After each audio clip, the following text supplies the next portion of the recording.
Today we are going to discuss on acquired immunity, which is also known by the name of adaptive or specific immunity. Now, what are we going to cover today is acquired immunity and its mechanism. So, this develops after exposure to a specific pathogen.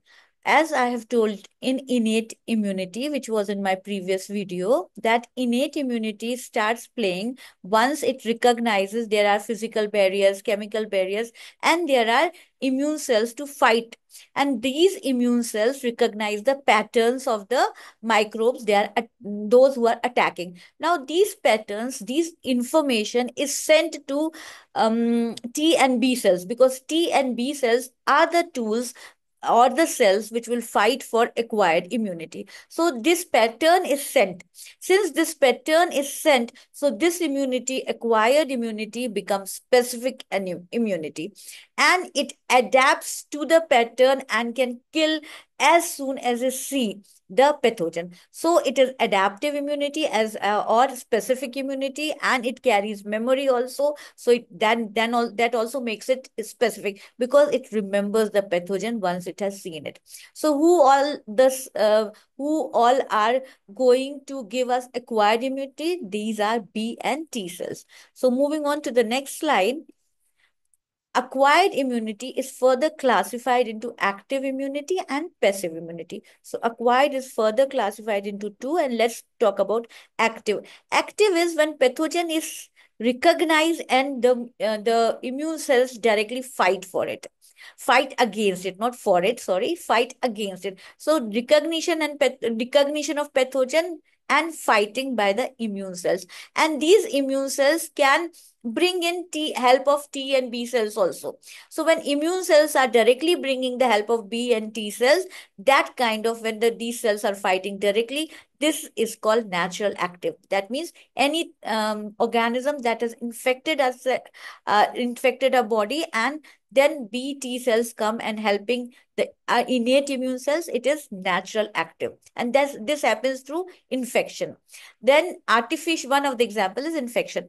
Artificial active is when through vaccination we have sent a pattern to our body cells that innate immune cells will give this information to B and T cells also. So when this information, the pattern is directly given through vaccination. Vaccination sometimes avirulent forms are injected, and the pattern of microbe is handed over to the soldiers. They are the innate immune cells, and innate immune cells handed over to B and T cells. So this becomes artificial active. Artificial active is through vaccination. Natural active is when one is infected, and then innate immune cells give their case to B and T cells. So it is the acquired immunity which is natural as well as which is active as well as passive. Now coming to second form, that is passive immunity. Passive immunity is when pattern is given and against it soldiers are trained. When trained soldiers come to fight against pattern, that makes it passive. Passive because there is not direct fight. Of direct fight is like antibodies are prepared and that will catch the enemy. So once the already prepared soldiers are there, that makes it indirect. When soldiers are not prepared and directly fighting, then that is active, that is active or direct. And one, if it's soldiers are prepared and then they are going to fight the enemy, that makes it passive. So natural passive and artificial passive. Passive is again classified into two. Why natural? Natural is in when the child has the first milk of mother, it contains lot of immunoglobulins, and thus it provides immunoglobulins again are same as antibodies. So immunoglobulins can also call antibodies. So a lot of antibodies are introduced inside the body. That is why mother's first milk is very important for the child, because it contains lot of antibodies. While always mother's milk is good for baby, because that is providing lot many of antibodies to the baby. And then some antibodies do travel from placenta also. So this is the natural passive form, because body is getting the antibodies, and when antibodies are fighting, that makes it passive. Then artificial passive is through direct injections of antibodies. That means in case of if it's a snake bite, then venom is introduced, so you directly introduce the anti-venom, and the neutralization of venom will take place. This kind of protection is through artificial passive immunity. So acquired immunity and defense. Let's talk how this acquired immunity start defending the body. First is innate immunity that comes into play, and then innate immunity hands the case over to um, acquired immunity. So innate immune cells are very important. They are roaming and they will catch and give it to other kind of cells, B and T cells, where when B and T cells get activated, then we start calling it acquired immunity. And thus B and T cells have the capacity to remember, memorize, and with each successive encounter, they are more trained to fight out the enemy. So this let's talk about the mechanisms that occur between innate and acquired immunity, and how acquired immunity. This is also the mechanism of acquired immunity, how it gets activated and plays its role. So first is when innate cells see the enemy, they engulf, they eat it out, and they send small chips, which are the antigens. Antigens are the enemy's chips, which the patterns by which enemy can be recognized. These chips are handed over to T cells through antigen presenting cells. So all neutrophils, dendritic cells, macrophages are antigen presenting cells. While they are performing phagocytosis, they also give this antigen to they hand over this antigen to T cells. To hand over this antigen to T cells, or to enter inside the border of T cells, they need major histocompatibility complex attached with it. So they have to go with the flag which bears major histocompatibility complex to enter in the border of T cells. Otherwise, T cells will not allow. So you can consider T cells at a higher post sitting there. To reach a higher officer, you need a flag or an identity card to carry. So that identity card is major histocompatibility complex. The antigen presenting cell have to carry that I card to reach T cell.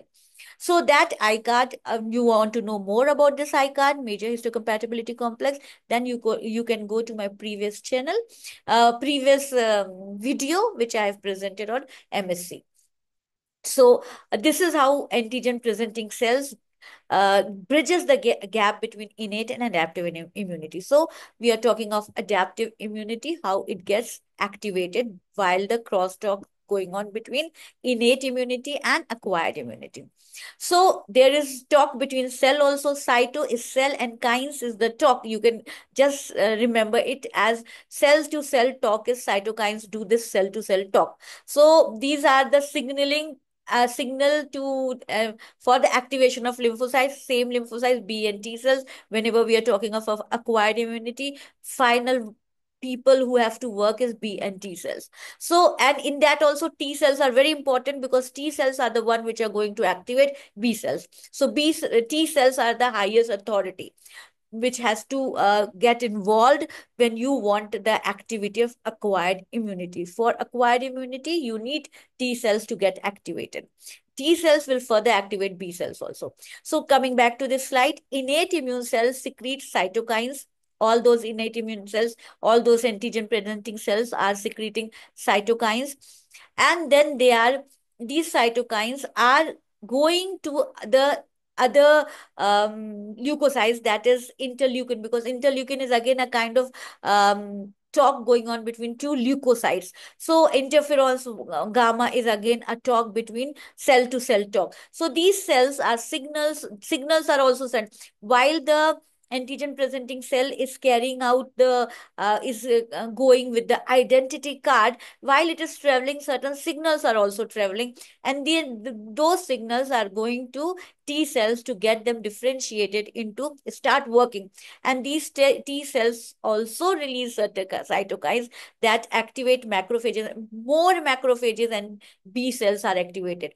If a macrophage, one macrophage is going and taking with an identity card, it is entering the T cells, then certain signals from T cells is also coming that we need more soldiers. So macrophages and B cells are to be formed. So when TH helper cells, which have a particular code, they have a code that is, I'm calling it code, it is called cluster designation. CD is cluster designation code. You understand CD? CD4 is a cluster designation 4 molecule. If that is with the T helper cell, that means it will activate B cells, yeah, it will activate cytotoxic T cells and macrophages. So if that particular code is there, then this code says activate B cells, cytotoxic T cells, and macrophages. And if CD8 plus, and why this plus? You can go to my previous video where I have discussed about all this in major histocompatibility complex and T cell proliferation. So just here, just remember there is a code. That code, T cells send that code to other molecules to get what? Activate B cells, activate cytotoxic T cells, and macrophages. And when it is CD8, then it means it is a signal to kill infected or abnormal cells. Cancer cells are killed by CD8 when CD8 number goes up. So CD8 is a code that goes with the T cell and it communicates with the other cells to do the needful. B cells, when activated with the help of T cells, they differentiate into plasma cells. So B cells get activated with the help of T cells. T TH containing CD4 positive. Remember, TH with a code CD4 positive will activate B cells, and these are very important MCQs questions also. Which is active? Which molecule is activating the other one that you have to name? So T helper cells with CD4 positive will activate B cells, and these B cells will further differentiate into plasma cells, and these plasma cells will secrete antibodies. So who is secreting antibodies? Plasma cells are secreting. Why plasma cells are produced? Plasma cells are produced by B cells, which got activated by T helper cells with CD4 positive. So this all should be very clear to you. Now, there are co-stimulatory signals also. The first was antigen presenting cells. Second was your this first was antigen presenting. Second was the yes, what was it? Just cytokine signaling was there. And third is your co-stimulatory signals, more signals generated, and an effector phase is also formed. That means you will see the effect of all that was going on. The what antigen presenting cells was doing, what cytokines were doing, all this will bring an effect inside the body, and that will be full T cell activation. That is, antigen presenting cells have done their work and they have provided the antigens. So that was signal one, and some co-stimulatory molecules were signal two. That these are co-stimulatory molecules were cytokines. So signal one and signal two. Signal one, antigen presenting cells. Signal two, co-stimulatory molecules. That is the cytokines.